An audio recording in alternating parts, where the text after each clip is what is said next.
আইসিসির সভা থেকে ফিরেই দারুণ সুখবর পেলেন তামিম ইকবাল। বিশ্ব ক্রিকেটের নিয়ন্ত্রক সংস্থা বিসিবির নবনির্বাচিত সভাপতিকে আইসিসির ফুল মেম্বার ডিরেক্টর হিসেবে স্বীকৃতি দিয়েছে।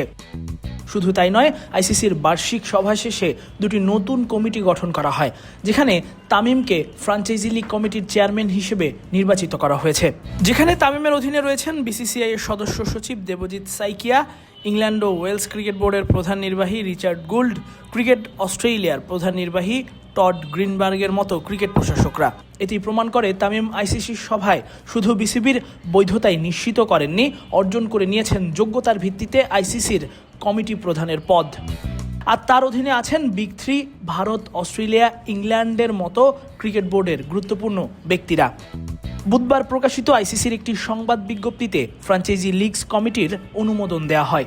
বিশ্বের শীর্ষ ঘরোয়া টি-20 ফ্র্যাঞ্চাইজি লিগগুলোর সেরা দলগুলোকে নিয়ে একটি বৈশ্বিক টুর্নামেন্ট আয়োজনের পরিকল্পনা রয়েছে আইসিসির।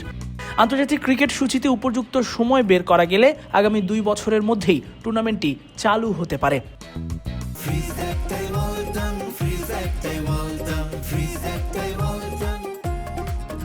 এবছরের শেষ দিকে বিশ্বের বিভিন্ন ফ্র্যাঞ্চাইজি লিগের শীর্ষ কর্মকর্তাদের নিয়ে একটি বৈশ্বিক সভা অনুষ্ঠিত হওয়ার কথা রয়েছে। সেই বৈঠক থেকে এ প্রকল্পের বিষয়ে আরও অগ্রগতি হতে পারে বলে ধারণা করা হচ্ছে।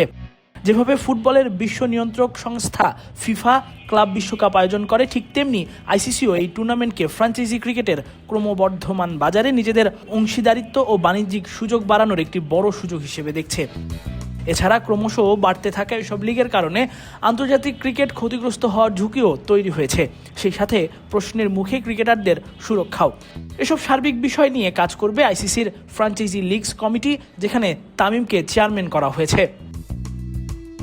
এদিকে কানাডা, শ্রীলঙ্কা, বাংলাদেশ ও ফ্রান্সের সদস্যপদ সংক্রান্ত বিষয়েও সিদ্ধান্ত হয়েছে আইসিসি সভায়। সংস্থাটি বাংলাদেশকে নিয়ে জানিয়েছে, বাংলাদেশ ক্রিকেট বোর্ডের নবনির্বাচিত সভাপতিকে সংস্থাটির ফুল মেম্বার ডিরেক্টর হিসেবে স্বীকৃতি দিয়েছে আইসিসি বোর্ড। তবে দুঃসংবাদ আছে শ্রীলঙ্কার জন্য। লঙ্কান বোর্ডকে দ্রুত নির্বাচিত কমিটি আনার তাগদা দিয়ে আইসিসি জানিয়েছে, আপাতত শ্রীলঙ্কা ক্রিকেট আইসিসি বোর্ডের সভায় প্রতিনিধিত্ব করতে পারবে না। এদিকে আইসিসির সদস্যপদ সংক্রান্ত মানদণ্ড লঙ্ঘনের কারণে ফ্রান্স ক্রিকেটকে অন নোটিশ বা সতর্ক অবস্থায় রাখার সিদ্ধান্ত নেওয়া হয়েছে।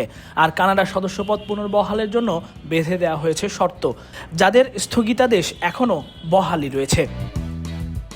তবে তামিম ইকবালের সদস্য পদ নিয়ে যে অনিশ্চয়তা ছিল, সেটা তো দূর হলোই, সেই সাথে তামিম যেন খেললেন দারুণ এক মাস্টার স্ট্রোক। নিজ যোগ্যতা আর কর্মগুণে বাগিয়ে নিলেন আইসিসির গুরুত্বপূর্ণ কমিটির পদও। তাসফিক পলক, ক্রিক ফ্রেঞ্জি।